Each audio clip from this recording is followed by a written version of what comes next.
ఇష్టమొచ్చినట్టుగా రాజకీయ ప్రేలాపనలు చేయటమే కాకుండా కోర్టులను కూడా సూచిస్తున్నట్టుగా సుప్రీంకోర్టు ధర్మాసనానికి హెచ్చరికల రూపంలో ఆయన మాటలు జారీ చేసినారు. సనాతన ధర్మం ఈయన వలనే కాపాడబడుతున్నట్టుగా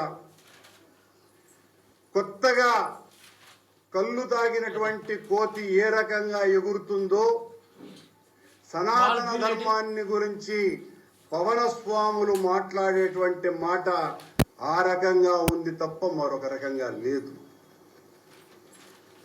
నీ జీవిత కాలంలో ఏనాడు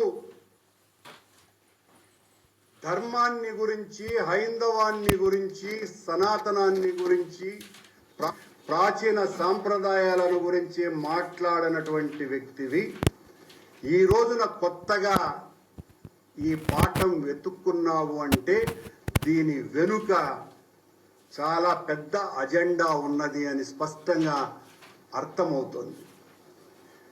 ఈ పవన స్వాముల వారి కొత్త పీఠాధిపత్యంలో చేరిన వాళ్లకు, పీఠంలో చేరే వాళ్ళకి చాలా సొబగులు ఉన్నాయి, కావలసినంత స్వేచ్ఛ ఉంటుంది.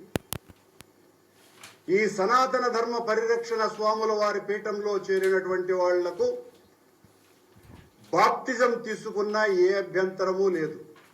ఎందువల్లంటే పవన స్వాముల వారు ఒకసారి బాప్తిజం తీసుకున్నానని వారు ఉటంకించినారు.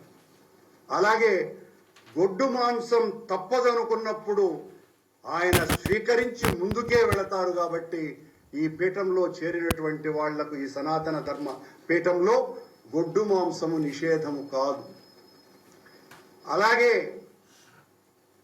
ఈ మఠానికి, ఈ స్వాముల వారికి మతము లేదు. ఆయనే చెప్పినారు, నాకు మతం లేదు అని. ఇలా పూటకొక్క మాట మాట్లాడి